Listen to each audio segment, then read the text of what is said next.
ರಜತ್ ಪಾಟೀದಾರ್ ಮಧ್ಯಪ್ರದೇಶ ಮೂಲದ ಈ ಕ್ರಿಕೆಟಿಗ ಈಗ ಕರ್ನಾಟಕ ಹಾಗೆ ರಾಯಲ್ ಚಾಲೆಂಜರ್ಸ್ ಬೆಂಗಳೂರು ಅಭಿಮಾನಿಗಳ ಪಾಲಿನ ಕಣ್ಮಣಿ ಅಂತ ಹೇಳಿದ್ರೆ ತಪ್ಪಾಗೋದಿಲ್ಲ. IPL 2021ರ ಕಳಪೆ ಋತುವಿನ ನಂತರ ಅವರನ್ನ ರಾಯಲ್ ಚಾಲೆಂಜರ್ಸ್ ಬೆಂಗಳೂರು ರಿಲೀಸ್ ಕೂಡ ಮಾಡಿತ್ತು.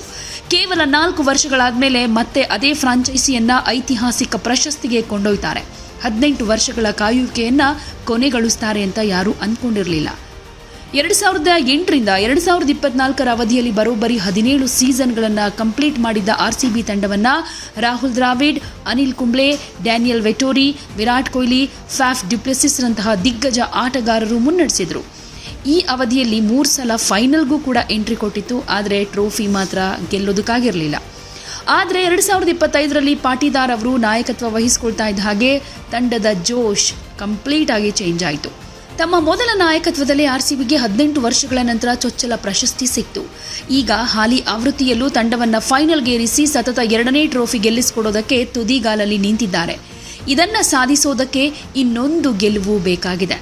ಗುಜರಾತ್ ಟೈಟಾನ್ಸ್ ವಿರುದ್ಧ ಕ್ವಾಲಿಫೈಯರ್ ಪಂದ್ಯವನ್ನ ಗೆಲ್ಲುವ ಮೂಲಕ RCB ಸತತ 2 ಇಂಡಿಯನ್ ಪ್ರೀಮಿಯರ್ ಲೀಗ್ ಫೈನಲ್ಗೆ ಮುನ್ನಡೆಸಿದ ಮೊದಲ ಆಟಗಾರ ಹಾಗೂ ನಾಯಕ ಅನ್ನೋ ಹೆಗ್ಗಳಿಕೆಗೆ ಪಾತ್ರರಾಗಿದ್ದಾರೆ. ಗೆಲುವಿಗಿಂತ ಹೆಚ್ಚು ಸೋಲುಗಳನ್ನೇ ಕಾಣ್ತಾ ಇದ್ದ ತಂಡ ಈಗ ರಜತ್ ನಾಯಕತ್ವದಲ್ಲಿ ಯಾವುದೇ ತಂಡವನ್ನ ಸುಲಭವಾಗಿ ಮಣಿಸೋ ಸಾಮರ್ಥ್ಯವನ್ನ ಹೊಂದಿದೆ. ಬ್ಯಾಟಿಂಗ್ನಲ್ಲೂ ನಾಯಕನ ಸ್ಥಾನಕ್ಕೆ ತಕ್ಕ ಪ್ರದರ್ಶನ ನೀಡೋ ಮೂಲಕ ತಂಡಕ್ಕೆ ನೆರವಾಗ್ತಾ ಇರೋ ಅವರ ಪ್ಲಸ್ ಪಾಯಿಂಟ್, ದೇಶೀಯ ಟೂರ್ನಿಯಲ್ಲೂ ಮಧ್ಯಪ್ರದೇಶದ ತಂಡದ ನಾಯಕನಾಗಿಯೂ ಅನೇಕ ಸಾಧನೆಯನ್ನ ಮಾಡಿದ್ದಾರೆ. ದೇಶೀಯ ಕ್ರಿಕೆಟ್ನಲ್ಲಿ ನಿರಂತರವಾಗಿ ಒಳ್ಳೆ ಪ್ರದರ್ಶನ ನೀಡಿದ್ರೂ ರಾಷ್ಟ್ರೀಯ ತಂಡದಲ್ಲಿ ಅವರಿಗೆ ಮನ್ನಣೆ ಸಿಗದೇ ಇರೋದು ವಿಪರ್ಯಾಸವೇ ಸರಿ ಅಂತಾನೆ ಹೇಳಬಹುದು.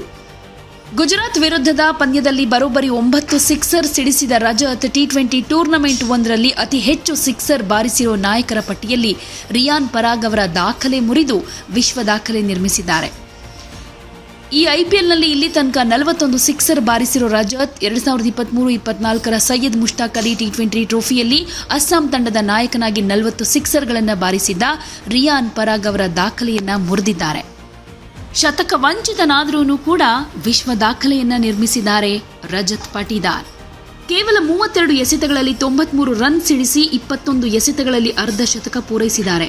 ಆರಂಭಿಕ ಆಘಾತದ ನಡುವೆಯೂ ತಂಡವನ್ನ ಮುನ್ನಡೆಸಿದ ಅವರ ನಾಯಕತ್ವದ ಆಟದಿಂದ RCB 254 ರನ್ಗಳ ಬೃಹತ್ ಮೊತ್ತವನ್ನ ಕಲೆ ಹಾಕುವುದಕ್ಕೆ ಸಾಧ್ಯ ಆಯಿತು.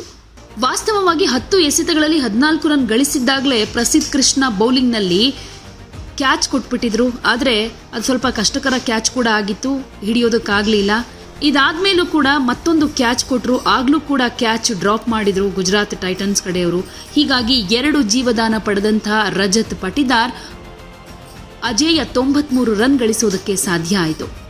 ಈ ವರ್ಷ ಸ್ವತಃ ತಾನೇ ಮುಂಚೂಣಿಯಲ್ಲಿ ನಿಂತು ಕ್ವಾಲಿಫೈಯರ್ ಪಂದ್ಯದಲ್ಲಿ RCBಯನ್ನ ಗೆಲ್ಲಿಸಿ ಫೈನಲ್ಗೆ ತಂದು ನಿಲ್ಲಿಸಿದ್ದಾರೆ. ಈ ವರ್ಷವೂ ಕೂಡ RCB ಟ್ರೋಫಿ ಗೆಲ್ಲೋ ಫೇವರೇಟ್ ತಂಡ ಅಂತ ಅನ್ನಿಸ್ಕೊಂಡಿರೋದ್ರಿಂದ ಇನ್ನೊಂದು ಗೆಲುವಷ್ಟೇ ಇರೋದು. ಡೈರೆಕ್ಟ್ ಫೈನಲ್ಗೆ RCB ಎಂಟ್ರಿ ಕೊಟ್ಟಿರೋದ್ರಿಂದ ಫೈನಲ್ನಲ್ಲೂ ರಜತ್ ಪಾಟೀದಾರ್ ಇದೇ ಆಟವನ್ನು ಪ್ರದರ್ಶಿಸಲಿ, ಮತ್ತೆ ಟ್ರೋಫಿ RCB ಪಾಲಾಗಲಿ ಅನ್ನೋದೇ ಅಭಿಮಾನಿಗಳ ಆಸೆ. ಯಾವುದೇ ಸುದ್ದಿಯ ಅಪ್ಡೇಟ್ ಅನ್ನ ಮಿಸ್ ಮಾಡ್ಕೊಳ್ಬಾರ್ದು ಅಂದ್ರೆ ಈಗಲೇ ಒನ್ ಇಂಡಿಯಾವನ್ನ ಸಬ್ಸ್ಕ್ರೈಬ್ ಮಾಡಿ. ನಿಮಗೆ ಬೇಕಾದ ಭಾಷೆಯಲ್ಲಿ ಎಲ್ಲಾ ಸುದ್ದಿ ತಿಳಿಬೇಕು ಅಂದ್ರೆ ಒನ್ ಇಂಡಿಯಾ ಆಪ್ ಅನ್ನ ಡೌನ್ಲೋಡ್ ಮಾಡ್ಕೊಳ್ಳಿ.